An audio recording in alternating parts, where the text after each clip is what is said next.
So we're going to try to trace your development now. So obviously you were conceived, all right?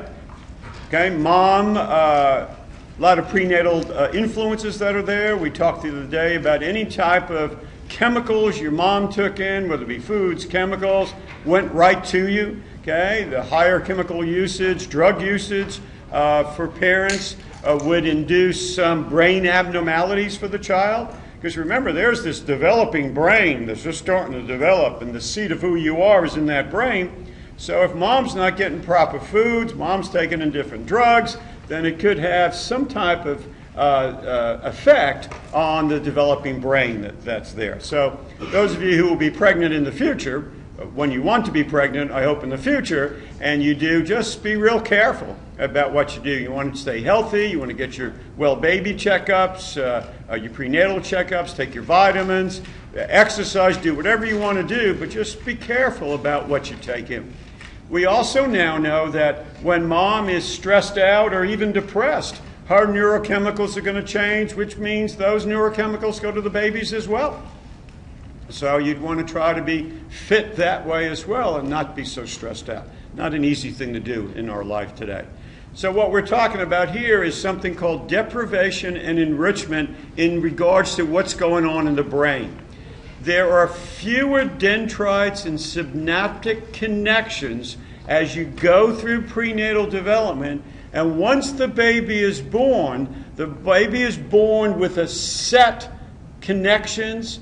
Remember the neurons that were there, and the synaptic connections would be the dendrites and the axons. Remember I did this? I said as they get laid down. So what happens, there's the baby born with genetic predispositions.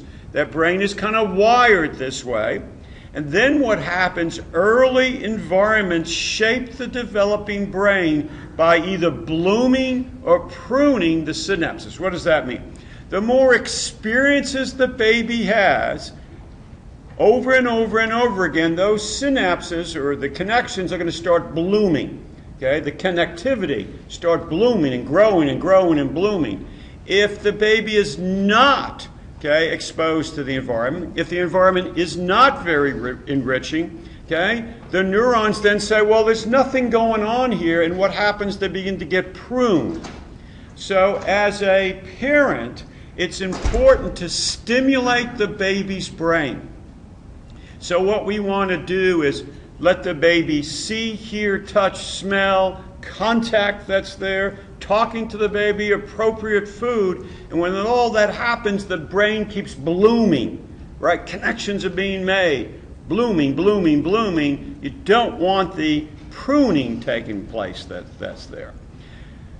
In a negative way, if the baby's exposed to a lot of stress in the environment, yelling and screaming and yelling and screaming and yelling and screaming all the time, the brain begins to bloom as in regards to reacting to stress.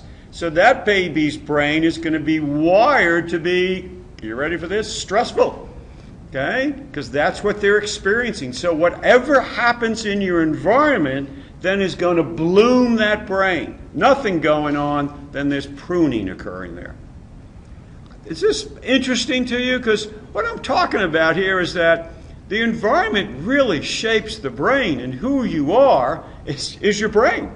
And so you get a lot of shaping that's going on in these early years. And we really don't know much about that. I mean, if you're a parent, you go, there's a baby, I need to feed them, okay.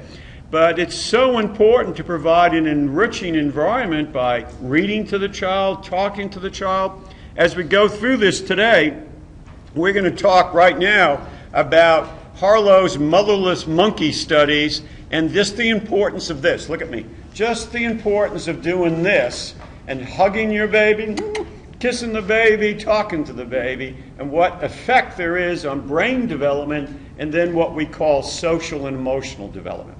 The first thing I want to talk about is the importance of attachment for a baby. What is an attachment? Is when a baby feels close, attached, and the key word is connected to its caregiver. In most societies, we talk about mothers. Mothers are more caregivers than fathers are. Fathers have a tendency to be more for play than anything else. Mother is more the nurturing one, takes care of the baby, feeds them, clothes them, emotionally takes care of them. Fathers seem to be more for hanging out and playing with, a little more social development than emotional development. I'm not saying that's correct. I'm just saying in most cultures there's a tendency for that. In the U.S. culture, men are becoming more and more involved with infant development and caring for their children. Okay, for many years they didn't, but now we are. In the attachment studies, a woman by the name of Ainsworth, A-I-N-S-W-O-R-T-H, Ainsworth, okay, developed the studies. Now, before you get too far into writing all this down, let me give you another slide on the attachment study. Whoops, didn't have that. So, I think I have that. Wait a minute. Yeah, here it is. The attachment studies that are here. Let me tell you how these studies went on. Ainsworth, A-I-N-S-W-O-R-T-H, was a woman who did a study, and what she began to notice, she said, some babies are just really connected to their mothers, attached, and some aren't. So she wondered, remember psychologists wonder, I wonder what happens to babies if they grow up who are unattached to their primary caregivers, and let's compare them to babies who are attached. So what she did is she first invited these mothers in with their infants, and these babies were anywhere from about 3 months to about 2 years old. She did different studies with different age groups. And she watched the parents first. And she put them into categories. Secure attachment. This is when the mother and child came in, and the baby would be, let's say, sitting in the mother's lap, and Ainsworth made sure there were some toys around like that, so the baby would grab for them, because she wanted to see what the mother's reaction was. Baby sitting in, and the mothers who brought the babies in and had one arm here, attached, and was answering questions. You know, babies they're all over the place thanks to this. She wanted to see what the interaction was. So the mother who went, no, stop it, just don't touch anything. Okay?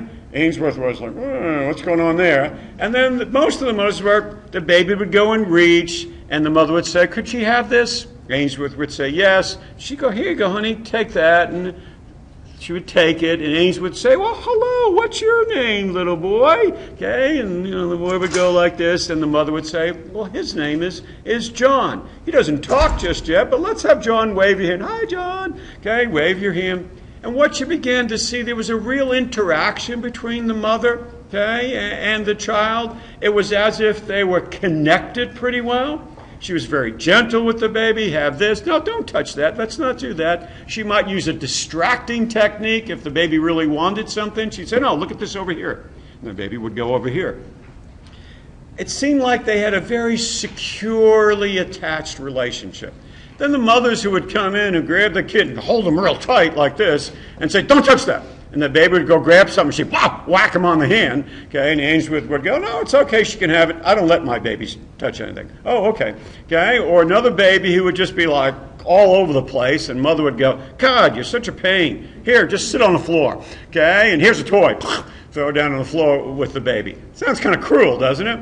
Well, you'd be surprised how many mothers who kind of like, well, I don't know why I have this child, but they're a pain, that's here. That's sad, right? We laugh, but that's sad. So what Ainsworth did, she divided the mothers up into, or the mother-child, into different attachments: secure, avoidant, ambivalent, and then unclassified. Then what she did, once the babies got old enough, she asked the mothers to bring the babies in and leave them in this big room with lots of toys and other babies, and just leave them there and walk away. She wanted to see what the babies and the mothers' reactions were. So the mothers who had secure attachments bring in the child, leave the child here. The child would usually look around at all these people, these strangers, and go, Mom, don't leave. And Mom would say, it's okay, honey. Go ahead, you can play with these kids. Oh, I don't know, Mom. It's okay. Okay, don't leave. No, it's okay. Goodbye. And she'd gently leave, and the baby would go, okay, she's gone. And then go play, and do well with everybody else. Ainsworth said children who have secure attachments really want to stay with their mothers, but once their mothers leave, they have an emotional memory of, if mom said it's okay, then this place is okay. I trust her and I'll be safe here. I'll be okay. Now, I don't know if babies really think that, but they have like an emotional memory if you have a secure attachment. I can trust my mother. Mother says it's okay, I'll go play. And the kids went out and played. Mom would come back, child would go, hey, Mom, or just run to her, give her a hug, and say, come over here, let me show you what I've been playing with. You can see there was a real relationship there. Secure attachments, 63% of these children. Ainsworth followed these children through a good part of their life. They seemed to have an emotional and social, appropriate emotional and social development, and contacts not only with their mothers, but with their friends, and then later on in marriages. The avoidant ones were the ones that didn't have a very good relationship. So mom would come and say, here, go play. They would say, no, don't leave, Mom. No, it's okay. And they actually go grab onto the mother's leg, and the mother would walk out like this and shake them loose and walk out, and the baby would like just sit there like, what's going on? Okay, or they jump up and run into play with somebody, but their playing was kind of inappropriate. They were a little more rougher with other kids. Some of the kids going, oh, this kid's kind of strange, and kind of put them off a little bit. It was as if they never learned to connect with somebody. Because what Ainsworth said, the first connections we have are with our child care givers, the people who we're with all the time. And if you feel securely attached, that's there, then it's able, then you can do it with other people. The kids who were avoidant didn't do that. One of the classic situations was when mother would come back, the child would usually avoid the mother. Just kind of look at her like, whatever. Okay, and just keep playing. And the mother would say, come on, let's go. And the baby says, no, I don't want to go. No, come on, let's go. No, I don't want to go. Yeah, you better get over here right now. And you can just see there wasn't any real connection that's there. They were kind of battling with each other, if that's there. So those children had difficulty with their social and emotional development as they get older. We had ambivalent ones, which they were kind of securely attached, but a little bit avoidant, a little bit of both, and then just 5% were unclassified. What Ainsworth basically told us was that, that initial attachment that you have with your primary caregiver is so important to develop your emotional and social development. All right, so those of you going to be parents in the future, right? And it's real easy to do. All you do is you have your baby with you, and you talk with them, you care with them, you hold them, you cuddle them, you react to them, okay? They can't really communicate with you, but you learn to communicate with them, and you can actually, some of you don't have babies, but when a baby cries, there are different cries for different ways they're feeling and what they want. Those of you who have children will begin to know that. And if you're going, I never figured that out, then I might say, well, maybe you didn't make a connection with your baby, because there really are different cries, okay, which indicate how they feel, different ways they feel. And you learn that. How do you learn that? The baby teaches you that, and then you teach the baby to respond. It's an interactive approach that's there. And during that interactive approach, that's what gives that baby that attachment, that connection. Mama's listening to me. Dad's listening to me. I know what's going on. They understand me. I'm important if they understand me and they're paying me that attention. All right, I guess I got off too much in that. This next one I really like, another study called the Harlow's Motherless Monkey Studies. The Harlows, during the early 1960s, a long time ago, began to recognize that something is going on with children who seem to, what they did is they went into some of the countries like Argentina during the 1950s and early 60s after the Korean War, and they found a lot of children who were orphans, and they were wandering the countryside, they were starving and hungry, and they said, gee, I wonder what happens to these children as they grow older, if there's any deficits in their lives, emotionally, socially, physically, cognitively. So the Harlows said, let's do a study on this. Well, they can't do a study and deprive babies of an environment, right? So they did this study with monkeys. And they had this huge rhesus monkey colony. And what they did is that as soon as an infant was born, Some of them they left in the monkey community to be raised by their mothers. Others they took away and were raised by what we call a surrogate mother. This was the mother, okay, that was there. So what they did is they had different categories of these monkeys. They took a group of monkeys, and if you can imagine these cages just lined up. And the first cage that was lined up was a monkey that had the face just like what you're seeing, but didn't have the terry cloth. It was just this wire mesh that was there with a little bottle, a nipple with a bottle right there. Okay? So they had these infants being raised by something like that. The next one over it with a long line of cages was just like that. Okay? You see the little nipple that's right there, okay, for the baby to suckle on, but that's what they looked like. Okay? Then the next cage was exactly like that, okay, but it had a heating element in it. A heating element in it. Then the next row of cages was that with a heating element and a rocking motion in it as well. All right? So what they did, they had the control group, which was the monkeys that were left with their mothers. The ones that were separated at birth from their mothers, okay, then were raised by these surrogate monkeys. Surrogate monkeys, yeah. They were fake, right? All right. So the Harlows start doing the study, and they start watching these monkeys now, right? The Harlows came up with what they said was 4 stages of emotional development. 4 stages of emotional development. The first stage was the love, okay, you get from your mother. Mother to infant love. The love you get from your 4 stages, love you get from your mother, right?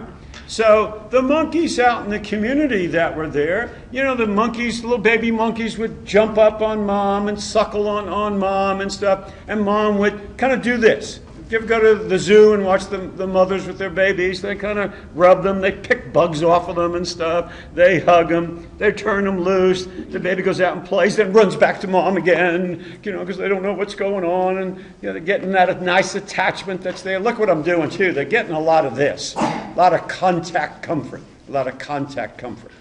What kind of contact comfort do you get out of that, right? I mean, the one with the wire mesh, there's nothing going on there. I'm just sucking on a bottle, and that's about it. There's not a lot of stimulation there. This one here at least has some type of cloth to cling on to. And you see the monkey sucking on their thumb, and it's kind of like, well, I don't really know what's going on here. Then the next one at least had a little warmth there, and the next one had at least a rocking motion. That seems to be important for all of us. Those of you, now that you're older, sometimes you just want to be held every once in a while. If you're standing up with a person, you give somebody a hug, and you're like, oh, just hold me for a second. And then after a while, you do. No, you don't do that. You're going to rock a little bit. How good that feels. That seems to have gotten wired into our brains because when we were younger, right, we got a nice little rocking motion that was there. It's very comforting. Very, very, in fact, this is very comforting if someone just holds you, okay? Doesn't mean you have to have sex. It just means just hold me, right, women? Just hold me. I just want to be held. Just nothing. Don't touch me any other place. Let's just held. I mean, that's very comforting, okay? Men don't like to admit that, but it is comforting just to be held. All right, so let's go back to first stage is getting the love from your mother, right? Getting the love from your mother. Then what the Harlows did, they took all these babies in these cages, and they took them and they put them back into the community to see what was going to happen. Because the second stage of love, or emotional development, is peer love, P-E-E-R. Friendships, making friendships, having your friends like you and love you. Peer love, P-E-E-R. Okay, peer love. All right, so here are all these monkeys. Now, the monkeys who were raised in the community with their mothers, their natural mothers, when they started playing with other monkeys, they kind of mimicked what they did with their mothers. They'd chase each other and wrestle with each other. They'd stop. They'd kind of hug each other. They'd pick bugs off of each other. And they'd run and wrestle and stuff and fly around and everything. When they introduced these monkeys from the cages, okay, they didn't seem to be able to do that as well. Okay? A lot of the monkeys, especially the ones who just had the wire mesh there, they did one of two things. They either got into the community, looked at everybody, got really afraid, and sat in a corner like this, just sucking their thumb, looking at everybody. Others went, oh, good time to play, and they ran out and played, but they really didn't know the boundaries between hurting another monkey and when you stop and when you're wrestling, that you may hurt somebody someplace. That's called empathy. They really didn't learn that, and they became very aggressive monkeys. Now, I'm saying this, as you went down the line, this one over here with the rocking motion, both of those actions, passivity and aggressiveness, was diminished. The one with the wire mesh, they had a lot of those. Can I call them dysfunctional monkeys at this point, or unhealthy monkeys that were there? So they're running around and playing. An interesting thing happened as they watched this is that the monkeys who I'll now call the healthy monkeys, or the functional monkeys, started playing with each other, running around playing, because every once in a while, the aggressive monkeys come in, and it's kind of like, don't play with him. It's kind of odd. And you wound up having the aggressive monkeys being with the passive monkeys, and you started having a separation in healthy and unhealthy monkeys. Think back to first and second and third grade. Some kids who had issues sometimes, the kids who might have been a little more psychologically healthy, sometimes shun those children. So like, ooh, don't play with him, he's a little weird, okay? And they get put off to a side, and who they hang out with is the other people who are kind of unhealthy. All right, third stage is called interpersonal love, okay, or romantic love, all right? So in the monkey cages, the monkeys were, monkeys don't date, but what they have is kind of like mating, pre-mating behaviors.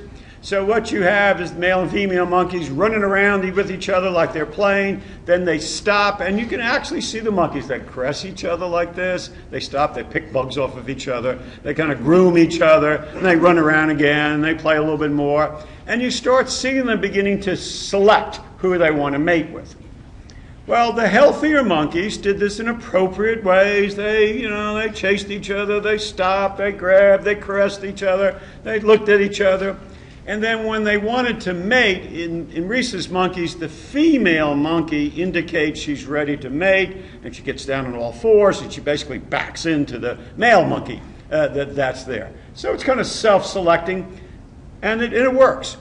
The dysfunctional monkeys, though, they still didn't get this. Okay, so the passive ones just kind of sat down like, I'm opting out of the gene pool completely. I don't want to be with anybody, all right? But then some of the other monkeys were very aggressive.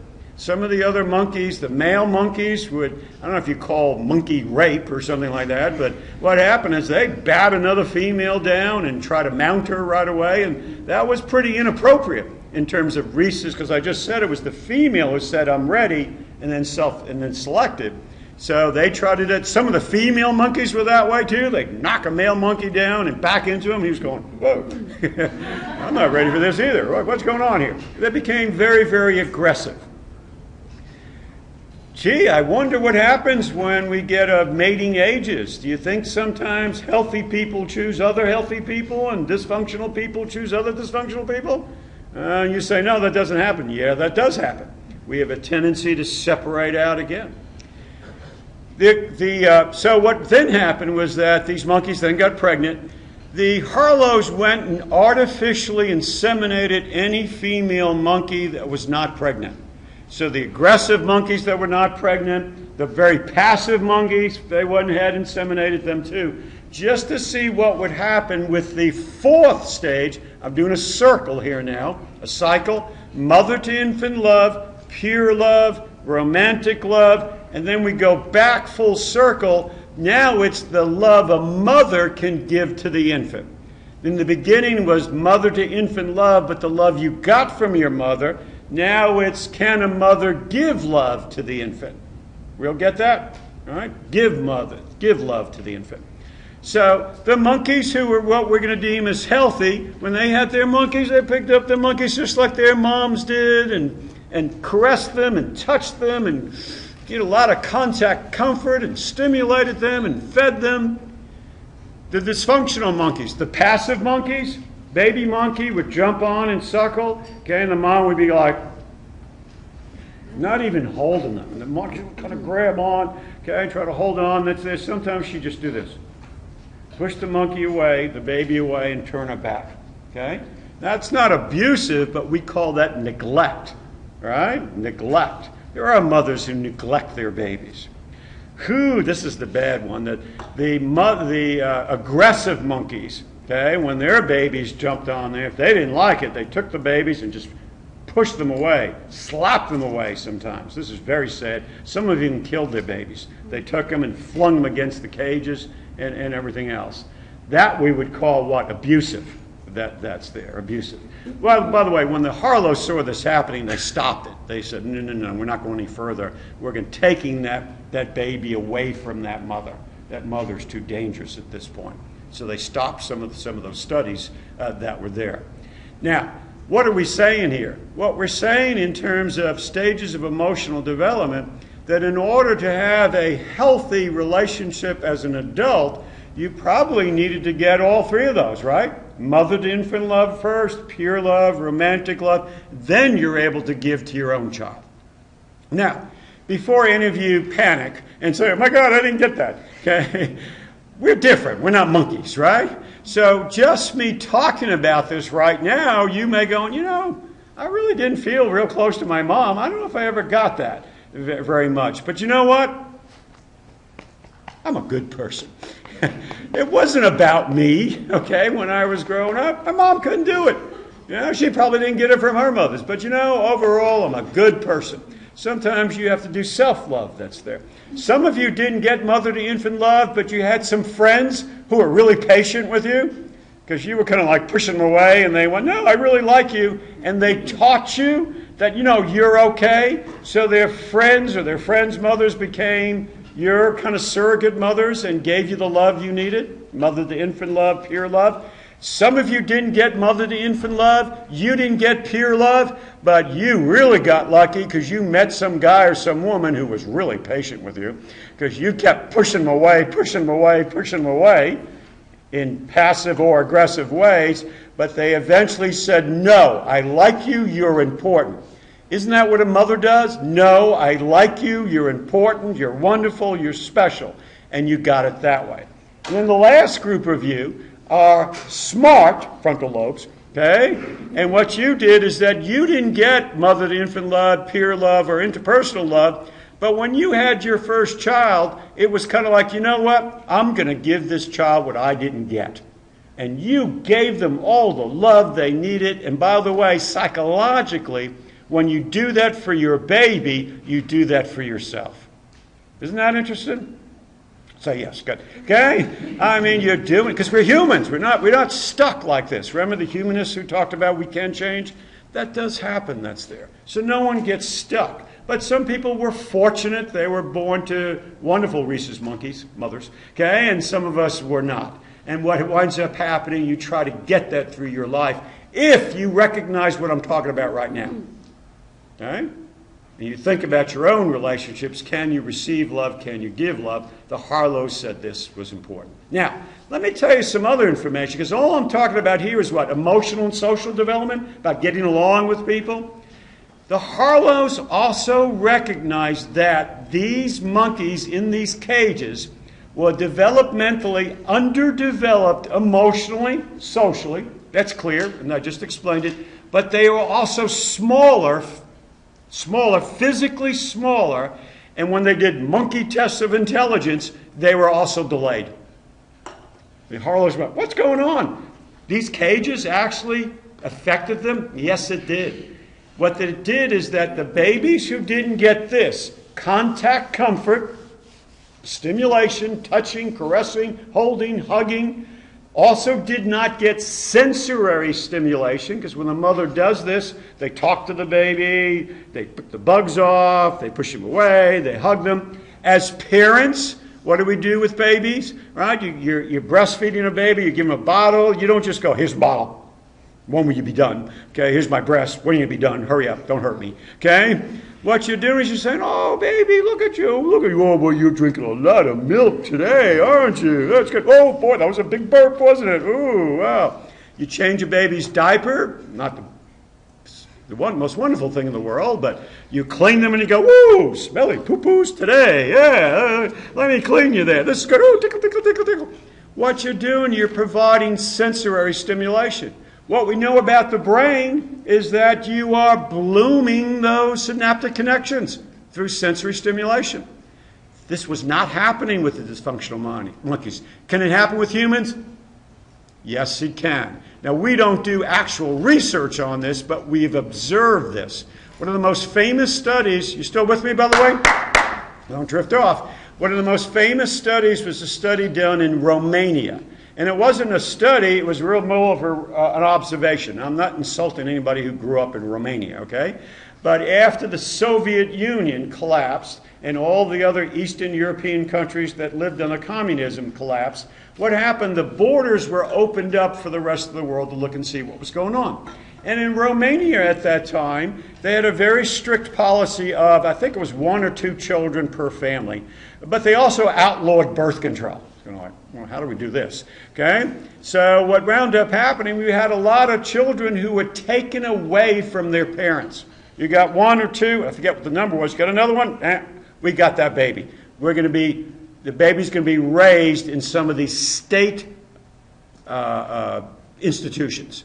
Now, they were not cruel to these babies, right? They didn't hurt these babies. They were not cruel. They were not abusive. They were just neglectful. If you can imagine a crib the size of a king-size bed, can you visualize a king-size bed? Put a crib around it, okay? So they wound up with, 6 to 8 babies in there.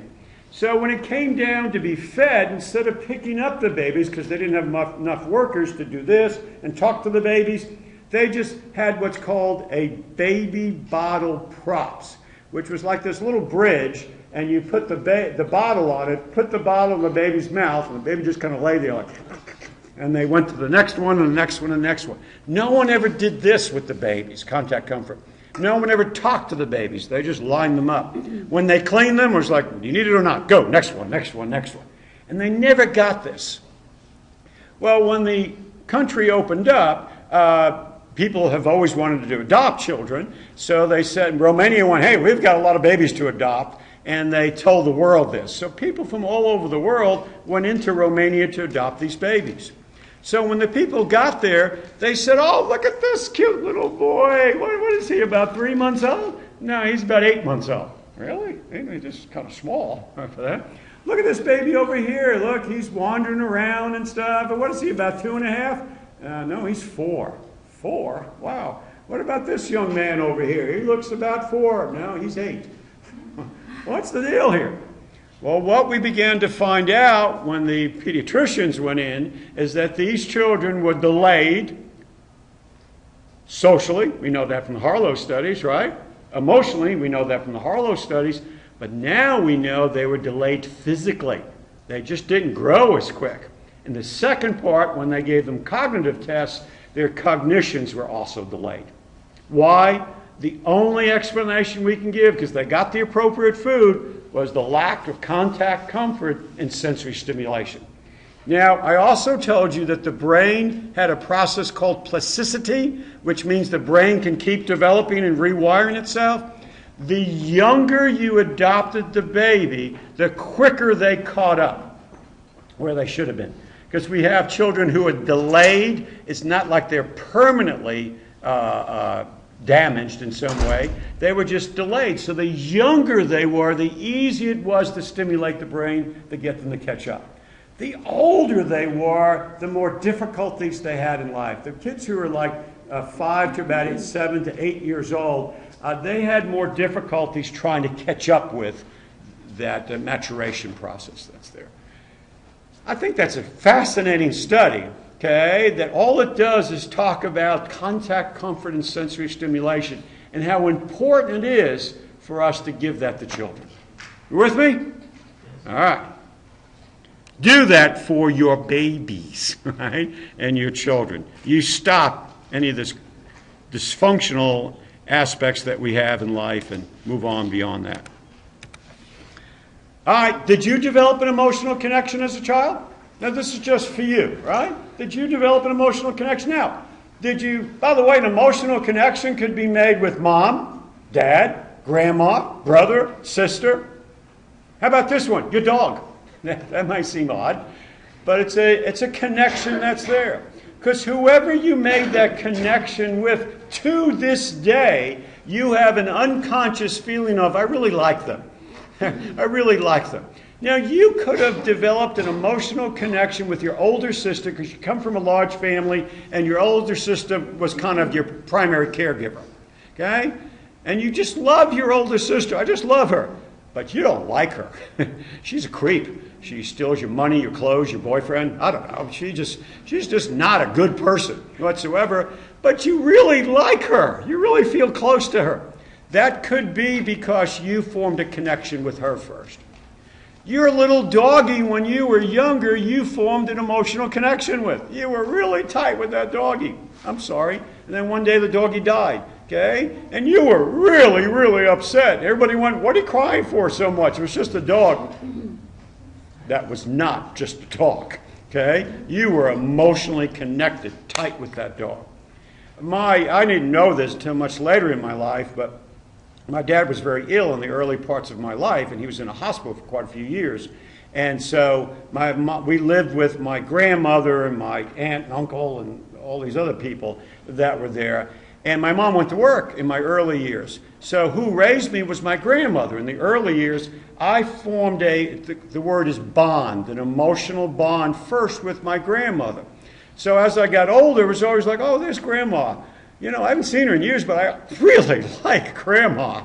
Where is she? Okay, and I never realized that probably as a baby, that's who my first emotional connection was with. Was probably more my grandmother than my mom. I had it with my mom as well. All right, so most of you did, some did not.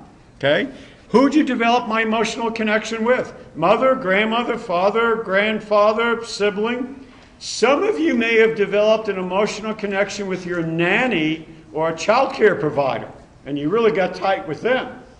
And then you got too old, and they left, and that really hurt you. Okay, you got very disappointed when they left. By the way, you can form emotional connections not just with one, but with numerous people. Mom, dad, grandmother, grandfather, dog, brother, sister. I don't know about a parakeet, but, you know. In fact, the more you have, the probably more comfortable you are emotionally. All right, so what do we got? We have most of you with your mother, 22%, many of the above, and that's great. And that's there.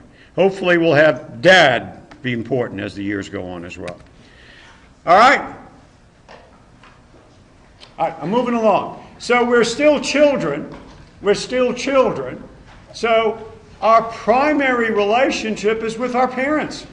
Our primary relationship is with our parents. So how important your parents were to your social, emotional, cognitive, and social development. Physical development. How important they were. So when we look at parents, a woman by the name of Diane Baumrind came up with different parenting styles. So let me explain these parenting styles to you. And as I do this, think about if you're a parent, what kind of parenting styles you have. Or if you're not a parent, if you are or not a parent, doesn't matter either one, think about your parents and what kind of parenting styles that they use with you. The first one is called the authoritarian parent. The authoritarian parent is this. I am the king of the family. I am the leader of the family. I'm the boss of the family. What I say, you do. Children are to be seen, okay? They're not to be heard. I am the king of the house. You address me as father or dad, whatever I tell you. We're going on vacation. This is where we're going, and you're going to like it. We're going to have a good time. As long as you live in my house, you will abide by my rules. But Dad, I'm 21. Yeah, you're still in my house. You're home by 11. No? All right, the boss of the family. And you don't mess because they will punish you real quick, right? Authoritarian parent. All right? By the way, some of you, both your parents were this way. Some of you, just one of your parents was this way. Okay? But it's an authoritarian parent, the boss of the family. The opposite of an authoritarian parent was a permissive parent.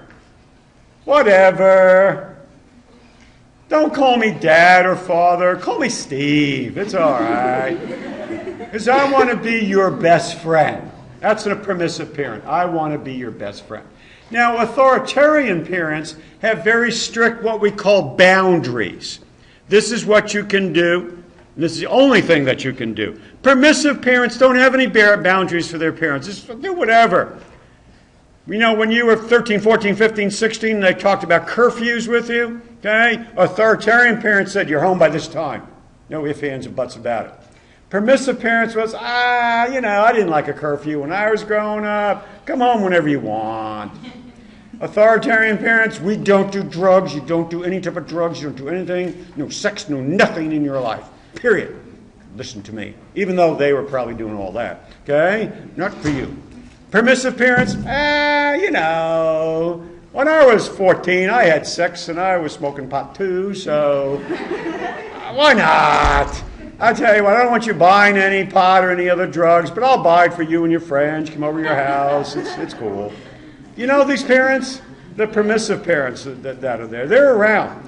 Some of you had authoritarian parents, and some of your friends were the permissive parents, and were like, God, you have such cool parents. I want to be over at your house. No. The kids who have most problems are raised by permissive parents.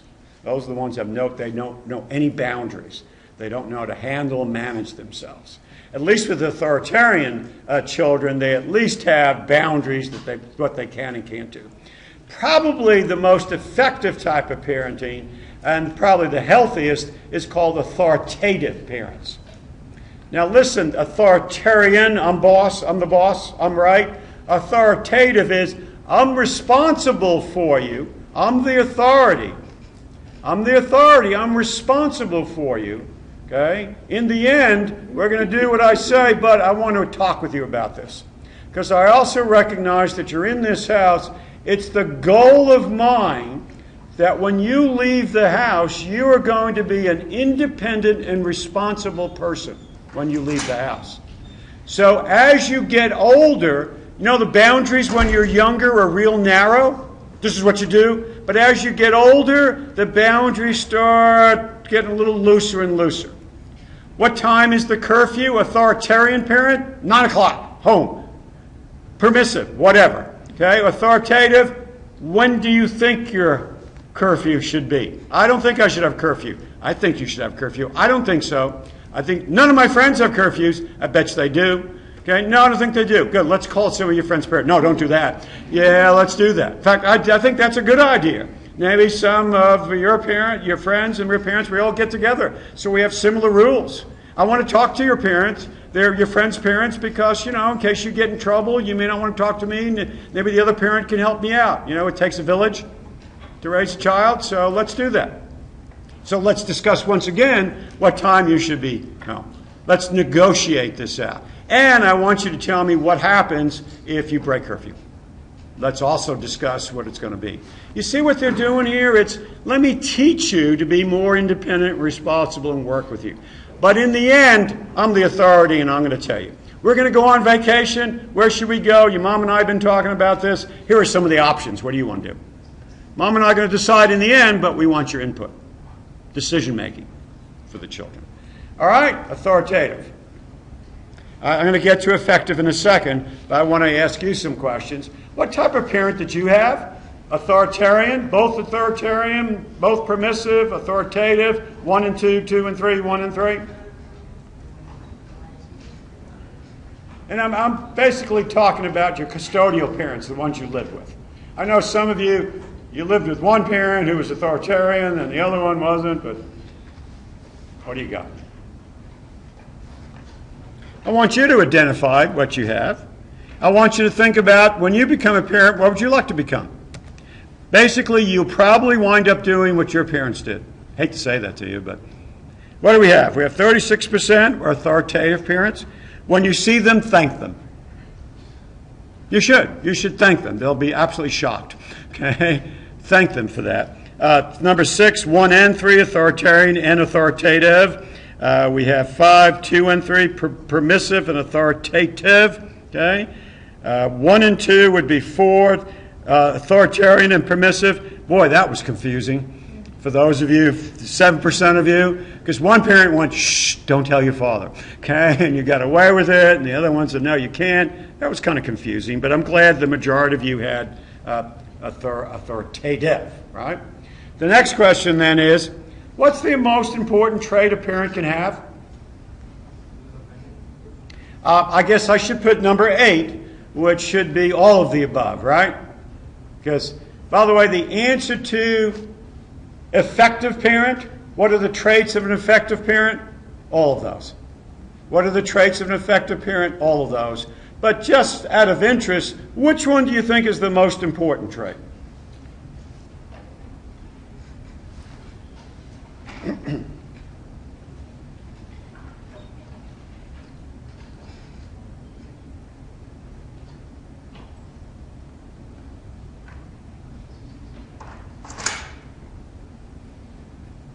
All right, everybody get a most important trait for this class is going to be effective communication and loving, right?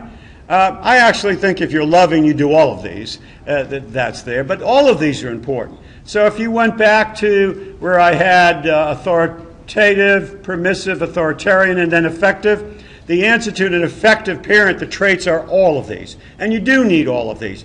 You're right, though. You've got to have effective communication. That's probably the most important thing that you can learn in all your relationships. Employer, employee, parent, child, husband, wife. Being able not only to tell people assertively what you want and to communicate, but here's the more important communication skill, the ability to listen. The ability to listen. That is so important. It's called active listening. To sit down and really look at somebody and listen to them. Because when you listen to them, you're telling that person, I'm taking the time and say, you're important. You're an important person for me. Isn't it when you're in a romantic relationship, somebody actually is listening, you feel so much better. It's like, we got a relationship. Instead of a parent who's kind of like, whatever, and they don't listen to you. You're special, therefore I listen to you. My daughter, at one time, she was little. She was only about that high, whoever that old is, all right? And I was doing something mundane, like doing the dishes or something. And she was just talking next to me. And I was like, okay. Finally, I felt this pushing on me. She said, Daddy! I said, what? She said, look at my face. I wasn't listening to her, right? So I was like, okay, let me listen to you. She said, okay. And you just see her little smile. It's like, my daddy's listening to me. I must be important. Because that's what you do when you actively listen to somebody. You convey a message to them that they're special and important. How important that is in any relationship. Setting boundaries, what a child can and cannot do. Okay. By the way, children like boundaries. They like to go to bed at a certain time, get up at a certain time, know what's right and what's wrong. Their job is to test the boundaries. Okay, they do that. But as they get older, you make those boundaries a little wider for them. Being honest with them, admitting when you made a mistake. How about that one? Right? Being honest with them, honest back, being fair, respectful, loving, caring. And here's one, consistent. You want to do the same thing over and over and over and over and over again. Children like consistent environments. So we're all going to be good parents, right? Good. Okay. As a parent, I did well on most of these. I wasn't perfect, but then again, no one's perfect, are they? No one's perfect, but we try to. All right, for 1 point, see if you were listening. What kind of parents view children as having very few rights, but adult-like responsibilities? You don't have many rights, because I'm going to tell you what you need to be doing here. And you're going to have to start acting like an adult, because that's what I expect from you. So from my voice intonations, what's the answer to that one? Is it authoritative, authoritarian, permissive, or type A?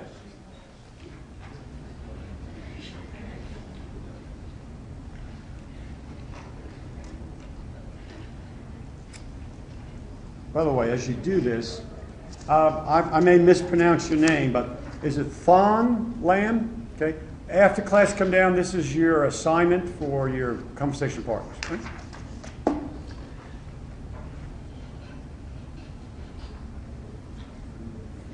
All right, we got that one? Once, twice, 3 times? Okay. So 61% are correct. Authoritarian. Those words sound so similar. I wish when she wrote this she would have given different names for it.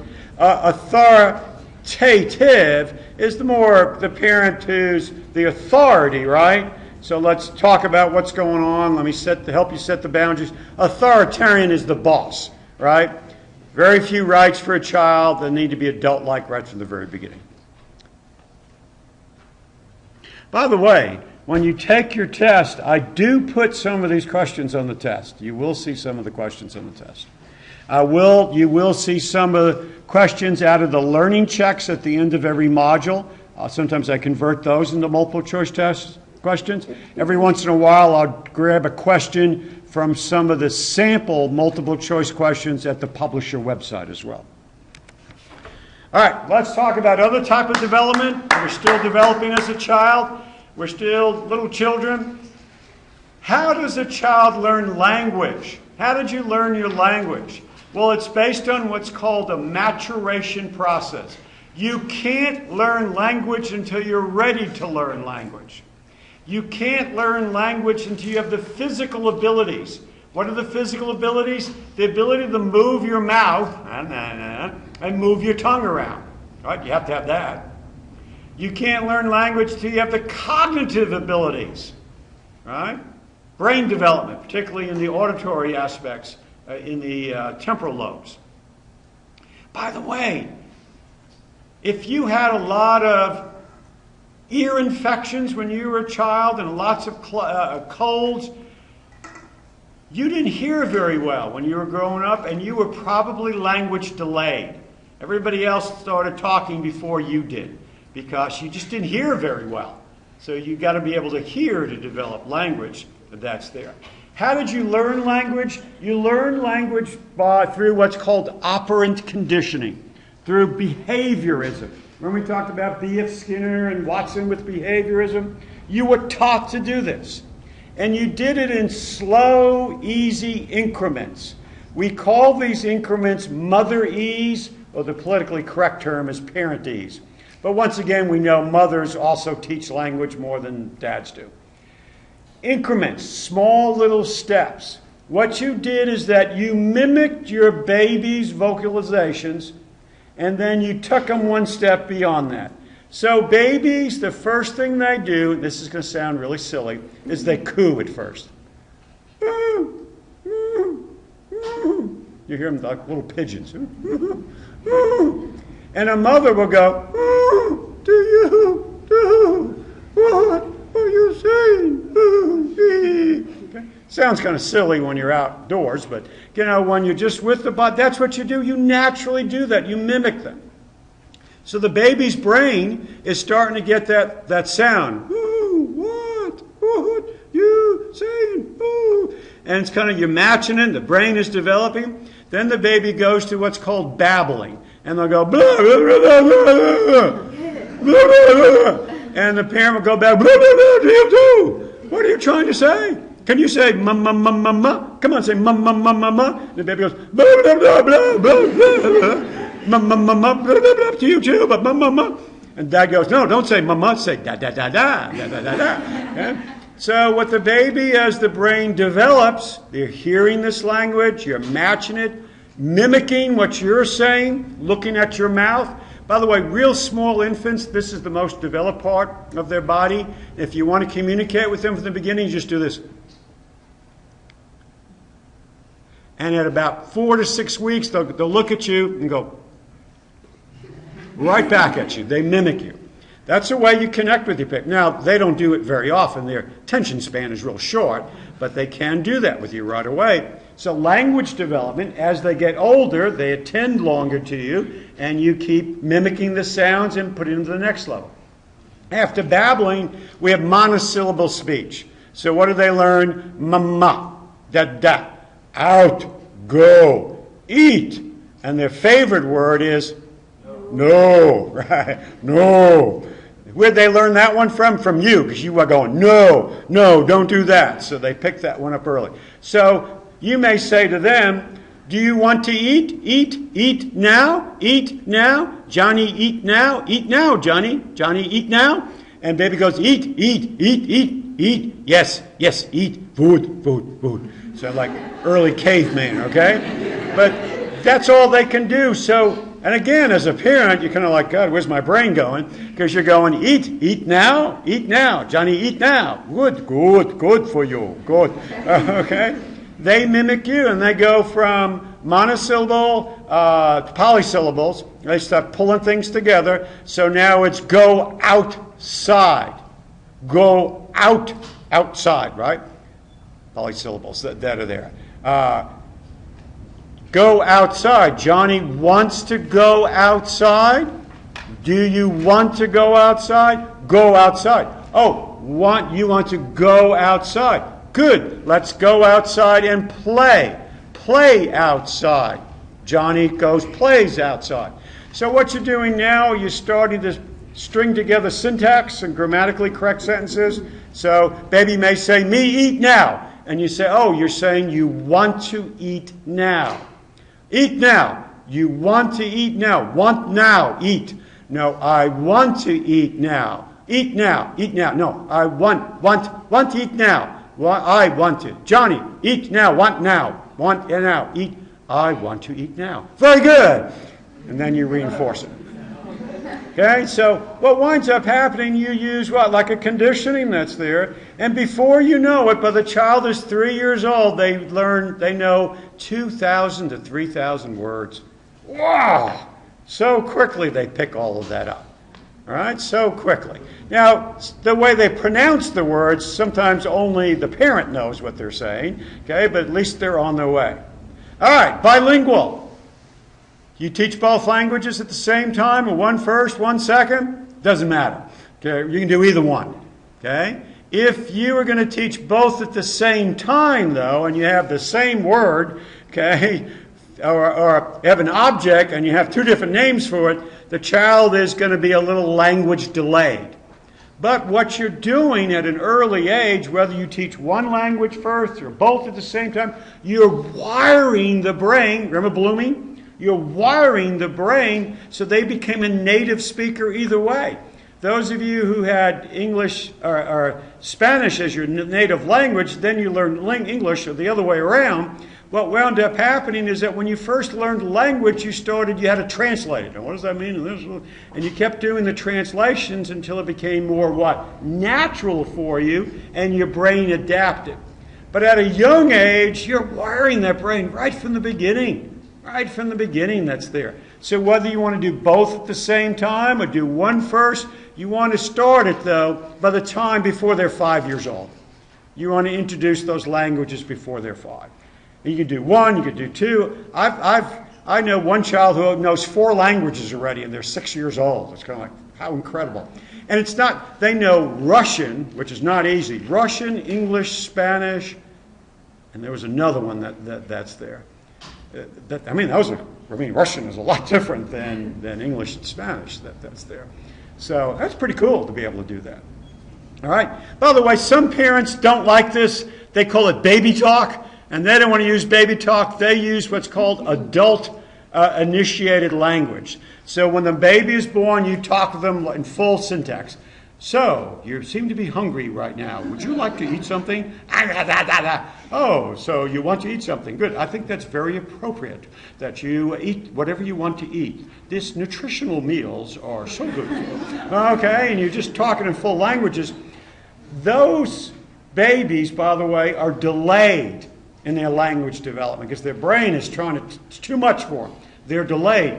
But when they're 3 and 4 years old, you really understand them.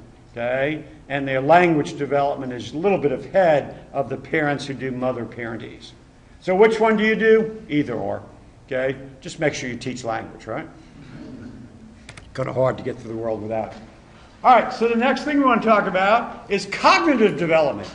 how does the baby's brain develop? All right, that's brain development. And how do they think?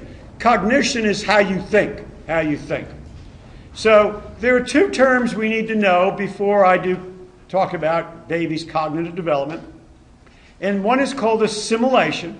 And this is what you do. It's a cognitive process called assimilation, where there's application of existing mental schemes to a new situation. So it's the way someone thinks. So let me just give you the other description. Accommodation is modification of the mental patterns you've already made to fit new demands. So that probably went over your head. So let me give you some examples. Assimilation.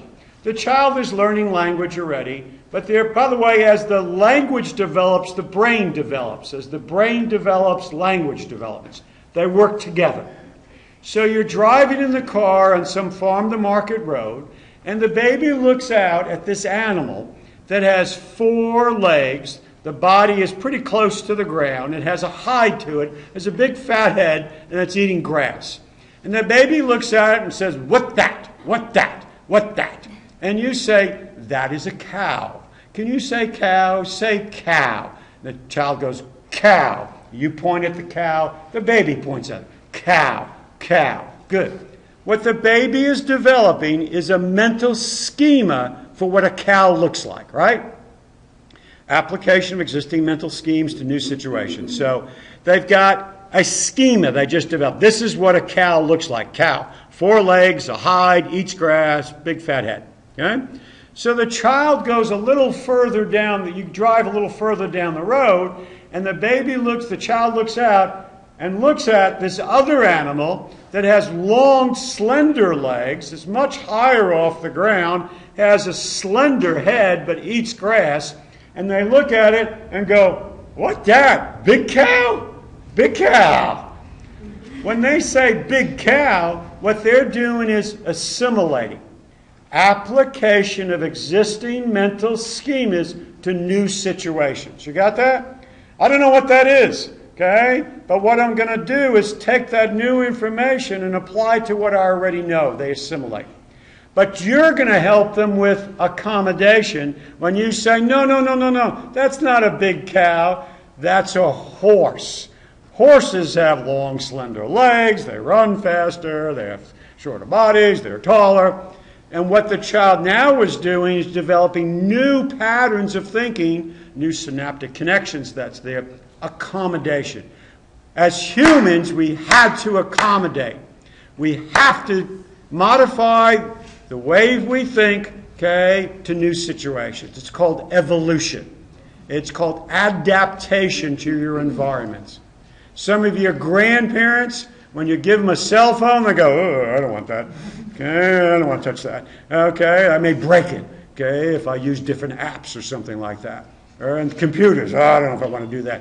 Because they're still assimilating, they're not accommodating.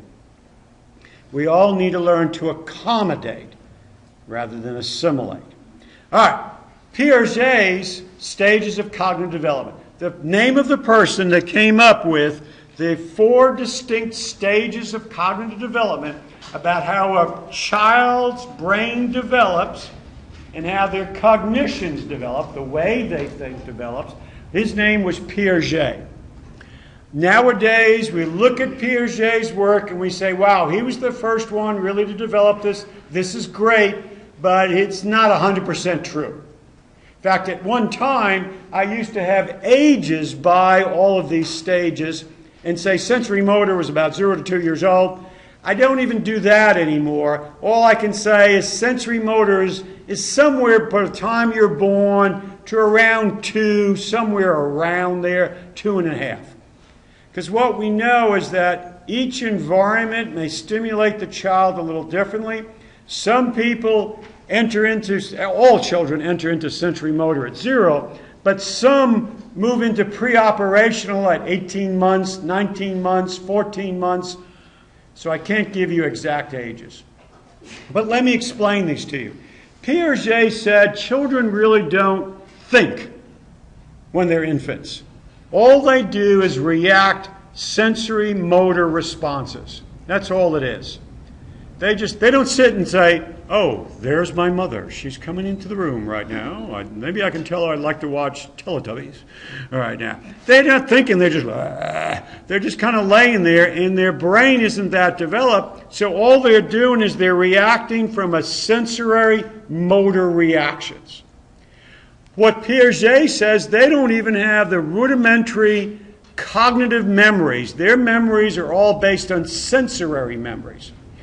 They don't remember mother. What they remember is the smell of a mother or the way her voice is.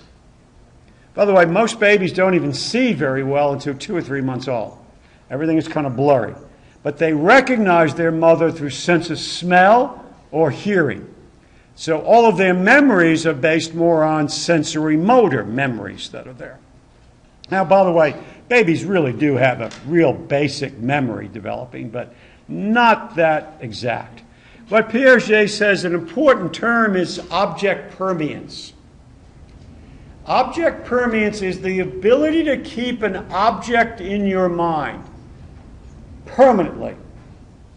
Because before object permanence develops, a baby doesn't have this. So when mom leaves the room, mom doesn't exist anymore in the baby's brain. Mom comes back, oh, there's the one that feeds me. Okay? They're back again. Great. I have a sensory motor connection with her, but I really don't have a memory of her. That sounds kind of weird. That is also why there's one game that babies think are it's the most hilarious game in the world. And what's that? Peekaboo. Good for you. Why is that? Because I can take a blanket, put it in front of my face, and when I put it in front of my face, if the baby does not have object permanency, I'm gone. I no longer exist. In front of my face, the baby goes, I don't know where he went. And he's looking around, then you do this. The baby goes, there you are, gone. Ah, you're back again. That's so cool. Okay, going back and forth. Because they can't keep an object in their mind. Now, as they get older, and they do develop object permanence, what happens, you do this, they look at you do it again, they look at you again, they go, this is not funny. I know your face is behind the blanket. So then you go to another game called hide and seek, and they think that's fun. Because they know you are somewhere in the house and I'm going to go find you. And when they first develop object permanence, they go and hide in the same spot every time. Or they hide where you just hid. Don't play hide and seek with a baby who has not developed object permanence. Because you'll go hide and they'll go, I don't know, and go someplace else. And you'll hide all day long. Okay, but as they cognitively begin to develop, what happens is they can start thinking, where does this body fit? Cognitive development, it fits. I can hide it underneath the bed, in the closet, in the laundry room, I don't know, or in the washing machine. Okay? They begin to think at a higher level, so where they hide becomes much more interesting to them as they go a little further. I still got 2 minutes. Let me introduce the second part, which is pre-operational. Pre-operational is when a baby develops talking language and they learn language. Language is thinking symbolically. Yet they remain very intuitive. A baby feels its mother. If the mother is upset, the baby is upset. They don't know why. They're very intuitive. They really feel that. Okay? They're very egocentric and they're magical thinking. So for some of you, when you come back on Wednesday, I'm going to tell you something that may really upset you about Santa Claus. Because when you were younger and you were pre-operational, your thinking was based on magic. Everything was magical. Okay? And Santa Claus, and the belief in Santa Claus, was magical type thinking.